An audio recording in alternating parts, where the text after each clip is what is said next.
രാഷ്ട്രീയമായ അഭിപ്രായ വ്യത്യാസങ്ങളും വാദപ്രതിവാദവും ഒക്കെ ഉണ്ടായിരുന്നു. പക്ഷെ അതിനിടയിലും എല്ലാവരും നല്ല വ്യക്തിബന്ധവും നല്ല സൗഹൃദവും കാത്തു സൂക്ഷിച്ചിട്ടുണ്ട്. നല്ല കുടുംബ ബന്ധം തന്നെയുണ്ട്.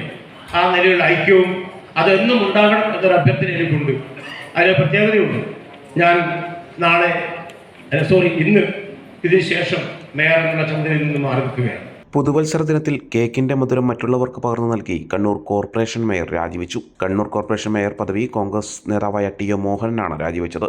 തിങ്കളാഴ്ച ഉച്ചയോടെ നടന്ന വാദപ്രതിവാദങ്ങളാൽ മുഖരിതമായ കൗൺസിൽ യോഗത്തിന് ശേഷമാണ് മേയർ ടി.ഒ. മോഹനൻ നഗരസഭാ സെക്രട്ടറിക്ക് രാജിക്കത്ത് നൽകിയത്.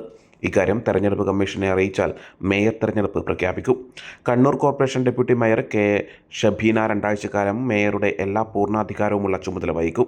DCC അധ്യക്ഷൻ മാർട്ടിൻ ജോർജ്, സ്റ്റാൻഡിംഗ് കമ്മിറ്റി ചെയർമാൻമാരായ അഡ്വക്കേറ്റ് കെ ഇന്ദിര, സുരേഷ് ബാബു, മറ്റ് കൗൺസിലർമാർ എന്നിവരോടൊപ്പമാണ് മേയർ ടി.ഒ. മോഹനൻ സെക്രട്ടറിയുടെ മുൻപാകെ എത്തി രാജി സമർപ്പിച്ചത്. ഭരണപ്രതിപക്ഷ ഭേദമില്ലാതെ ഒറ്റക്കെട്ടായി കണ്ണൂർ കോർപ്പറേഷനെ പുരോഗതിയിലേക്ക് നയിക്കാൻ കഴിഞ്ഞുവെന്ന് മേയർ ടി.ഒ. മോഹനൻ രാജിക്ക് മുൻപേ നടത്തിയ വാർത്താസമ്മേളനത്തിൽ പറഞ്ഞു.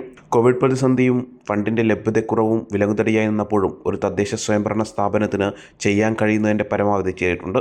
കണ്ണൂർ കോർപ്പറേഷൻ ആസ്ഥാന മന്ദിര നിർമ്മാണം സർക്കാർ കിഫ്ബി ഫണ്ട് ലഭ്യമാക്കിയതോടെ തുടങ്ങാൻ കഴിഞ്ഞു. മാലിന്യ സംസ്കരണത്തിൽ മുന്നേറ്റം നടത്താൻ കണ്ണൂരിന് കഴിഞ്ഞു. സംസ്ഥാനത്തെ ഏറ്റവും വൃത്തിയുള്ള നഗരങ്ങളിലൊന്നായി കണ്ണൂർ മാറി. കോർപ്പറേഷൻ ആരംഭിച്ച സ്മാർട്ടപ്പ് സംരംഭമായ നെല്ലിക്ക ന്യൂഡൽഹിയിൽ നടന്ന സ്വച്ഛതാ സ്റ്റാർട്ട് കോൺക്ലേവിലേക്ക് തിരഞ്ഞെടുക്കപ്പെട്ട 4 സ്റ്റാർട്ടപ്പുകളിലൊന്നായി മാറി. കേന്ദ്ര നഗരകാര്യ വകുപ്പ് കീഴിലെ വിവരശേഖരണ പ്ലാറ്റ്ഫോമായ ഇന്ത്യ ഡാറ്റ അർബൻ എക്സ്ചേഞ്ചിൽ കണ്ണൂർ കോർപ്പറേഷനും ഉൾപ്പെട്ടത് ദേശീയ ശ്രദ്ധ നേടിയെന്നും മേയർ പറഞ്ഞു. തനിക്കെതിരെ അഴിമതി ആരോപണം ഉന്നയിച്ച PK രാഗേഷിനെ ടി.ഒ. മോഹനൻ വിമർശിച്ചു. താൻ യാതൊരു സമ്മർദ്ദങ്ങൾക്കും വഴങ്ങുന്നയാളല്ല. എതിർക്കുന്നവരെ കൂടി അവർ പറയുന്നതിൽ മെറിറ്റുണ്ടെങ്കിൽ അംഗീകരിച്ചും തെറ്റുതിരുത്തിയുമാണ് മുന്നോട്ട് പോയത്.